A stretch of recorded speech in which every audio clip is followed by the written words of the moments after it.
ஆக களத்திலிருந்து இணைந்திருக்கிறார் நமது தலைமை செய்தியாளர் ஜெயக்குமார். ஜெயக்குமார், வணக்கம். போராட்டம் குறித்த கூடுதல் விவரங்கள்.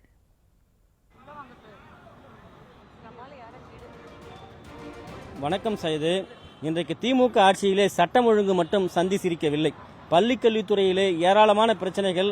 ஆசிரியர்கள் வீதியிலே இறங்கி தங்களுடைய பணி நிரந்தரத்திற்காக காலி பணியிடங்களை நிரப்புவதற்காக போராட வேண்டிய அவல நிலைக்கு தள்ளப்பட்டிருக்கிறார்கள். 2025ஆம் ஆண்டு முதுகலை பட்டதாரி ஆசிரியர் சங்க தேர்விலே தேர்ச்சி பெற்றவர்கள் ஏறக்குறைய தமிழகம் முழுவதும் 6000 பேர் இருக்கிறார்கள். இந்த 6000 காலி பணியிடங்களில் இருக்கக்கூடியவர்களை உடனடியாக நிரப்பப்பட வேண்டும் என்று இன்றைக்கு சென்னை நுங்கம்பாக்கத்தில் இருக்கக்கூடிய பள்ளிக்கல்வித்துறை இயக்குநர் அலுவலகத்தை முற்றுகையிட்டு போராட்டத்தில் ஈடுபட்டு வருகிறார்கள். 2025ஆம் ஆண்டு, அதாவது 12/10/2025 அன்று ஆசிரியர் தேர்வு வாரியத்தின் மூலமாக முதுகலை பட்டதாரி ஆசிரியர்கள் தேர்வு நடத்தப்பட்டு 27/11/2027 அன்று தேர்வுகள் முடிவு தெரிவிக்கப்பட்டு 5/12/2025, 9/12/2025 ஆகிய தேதிகளிலே சான்றிதழ்கள் சரிபார்க்கப்பட்ட பிறகும் கூட, அதாவது ஏறக்குறைய 1996+4 என்கிற அடிப்படையில் தான் இவர்கள் குறைந்த சொற்ப அளவிலே அந்த பணியிடங்களை நிரப்புகிறார்கள்.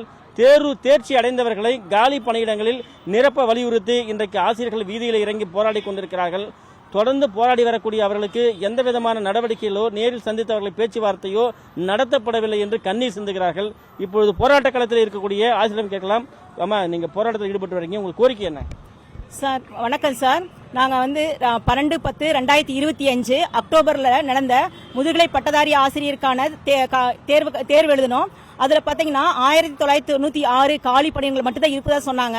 ஆனால் இந்த எக்ஸாம் பார்த்தீங்கன்னா கடந்த ஆண்டு இது பார்த்தீங்கன்னா வச்சுக்கோங்களேன், ஆல்டர்னேட்டிவ் இயர்ஸ் வரும், ஒரு வருஷம் விட்டு ஒரு வருஷம் வரும். இதே 2012, 13, 15, 17, 19, 21 இப்படி அடுத்தடுத்த காலகட்டத்தில் நடந்துட்டே வந்துச்சு.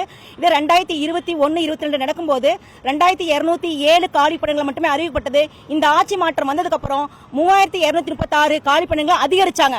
ஆனா ஒவ்வொரு வருஷம் பாத்தீங்கன்னா ஆனுவல் பிளான் டிஆர்பி முதுகலை பட்டதாரி பிஜிடிஆர்பி எக்ஸாம் கால்ஃபர் பண்ணுவாங்க. பட் எக்ஸாம் கண்டக்ட் பண்ண மாட்டாங்க. அதுக்கப்புறம் 4 வருஷம் கிட்டத்தட்ட ஆன நிலையில உங்களுக்கு 1996 காலி பணிகள் மட்டுமே சொன்னாங்க. ஆனா இது உங்களுக்கு இதுல பாத்தீங்கன்னா எக்ஸாம் பேட்டர்னே முதல் முறையா மாட்டினாங்க. அதாவது மெயின் தேர்வுல சிலபஸ் மாத்தினாங்க. தமிழ் கட்டாய தேர்வு என்று சொன்னாங்க. ஜூலைல நோட்டிபிகேஷன் விடும்போது சைக்காலஜி சிலபஸ் மாத்தினாங்க. அந்த கொஸ்டின் பேப்பர்ல பாத்தீங்கன்னா 1008 குளறுபடி இருக்கும். அதுல பாத்தீங்கன்னா கரெக்டான ஆன்சருக்கு அது தப்பான கொடுத்திருப்பாங்க. இல்ல நாங்க கரெக்டா இருந்தா அதுக்கு மார்க் இருக்காது. இல்ல அது அப்ஜெக்ஷன் அதுல தெரிவிக்கும் போது ஸ்டார் மார்க் கொடுப்பாங்க.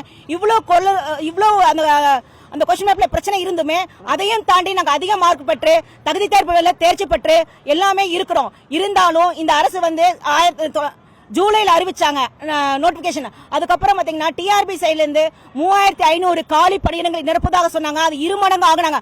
அந்த நம்பிக்கையின் பேரு நாங்க எங்களுடைய கடின உழைப்பு 4 வருஷமா எக்ஸாமே வைக்கல.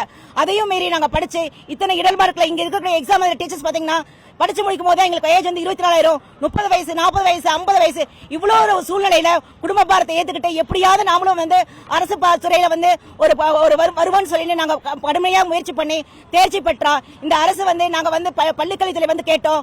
நான் செக்ரட்டரியேட் போனேன். அங்க போய் கல்வி பள்ளித்துறை செக்ரட்டரியேட்ல போயிட்டு சந்திரமோகன் சார் போய் பார்த்தேன். போஸ்டிங் இன்க்ரீஸ் பண்ண முடியாது, இவ்வளவுதான் காலி பணியிடங்கள் சொல்றாரு. ஆனா அவங்க கோரிக்கை மேல சொல்லுவாங்க. எப்படி சொல்லுவாங்க? 10/9/2024 முதல்வர் அவரே என்ன சொல்றாரு? தற்காலிக ஆசிரியர் 3876 தற்காலிக ஆசிரியர் முதுகலை பட்டதாரி ஆசிரியர் ஒர்க் பண்றான்னு சொல்றாரு.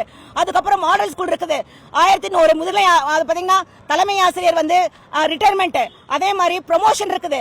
இந்த மாதிரி நிறைய இருக்குது. ஸ்கூல் 200 ஸ்கூலுக்கு அப்கிரேட் பண்றாங்க. இவ்வளவு காலி பணிகளை வச்சுட்டு 1996 மட்டும் போட்டா மீதி இருக்கிற ஆசிரியர்களுடைய வாழ்வாதாரம் எங்க போறது? அந்த ஸ்கூல்ல ஒர்க் பண்ணக்கூடிய மாணவர்கள் படிக்கக்கூடிய மாணவர்கள் டீச்சர்ஸ் எல்லாம் இருக்காங்க. எங்களுக்கும் பாதிப்பு. இந்த கல்வியோட முதலிடமா இருக்க சொல்லக்கூடிய இந்த மாநிலத்தில் ஆசிரியர் சமுதாயம் தெருவில் நின்று போராட வேண்டிய நிலைக்கு தள்ளப்பட்டோம். இதை எப்படியாவது எங்களுக்கு யாராவது எங்களுக்கு சப்போர்ட் பண்ணுவாங்க. நாங்களும் ஒரு 2 மாசமா சுத்திட்டே இருக்கிறோம். இன்னைக்கு நாங்க நியூஸ் சேனல் பேட்டி எங்களுக்கு இதுக்கு ஒரு நல்ல ஒரு முடிவு நினைக்கிற நம்பிக்கையோட உங்களுக்கு சொல்றோம். வணக்கம் சார். சார், கடந்த பிஜிடிஆர்பி அதாவது முதுகலை பட்டதாரி ஆசிரியரோட எக்ஸாம் எப்ப நடந்தது அப்படின்னா 2022 நடந்தது. 3200 சில வேக்கண்ட் அப்போ ஃபில் பண்ணாங்க. ஸோ அதுக்கப்புறம் 2022, 23, 23, 24, 24, 25 ஸோ இந்த 3 வருஷமும் இந்த 3 கல்வியாண்டுல ஏற்படுற எல்லா காலி பணியிடங்களும் இப்ப தேர்வு எழுதின எங்களுக்கு தானே சார்? இப்ப தேர்வு எழுதுனா எங்களுக்கு தானே? அது நாங்க தான் எங்களை வச்சு தானே அதை ஃபில் பண்ணணும் இல்லைங்களா? ஆனா பாத்தீங்கன்னா 1996 வேகண்ட்டை மட்டும் ஃபில் பண்ணிட்டு மீதி காலி பணியிடங்களை தற்காலிக ஆசிரியரை வச்சு நடத்தணும்னு நினைக்கிறாங்க சார். ஏன் சார் பாஸ் பண்ணி இருக்கிற நாங்க இருக்கும்போது ஏன் சார் தற்காலிக ஆசிரியர்? எங்களை வச்சு அந்த காலி பணியிடத்தை நிரப்புங்க அப்படின்றது தான் சார் எங்களோட கோரிக்கையே.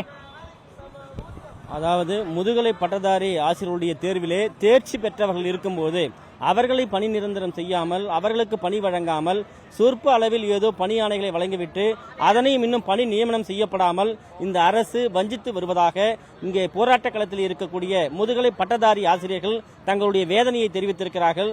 தொடர்ந்து தங்களுக்கான அந்த பணி நியமன உத்தரவுகளை வழங்கும் வரை, கூடுதல் பணியிடங்களை சேர்க்கும் வரை போராட்டத்தை முன்னெடுப்போம் என்று அவர்கள் எச்சரித்திருப்பது குறிப்பிடத்தக்கது.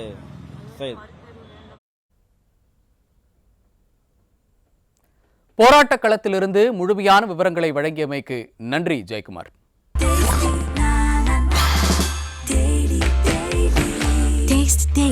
Taste the Daily.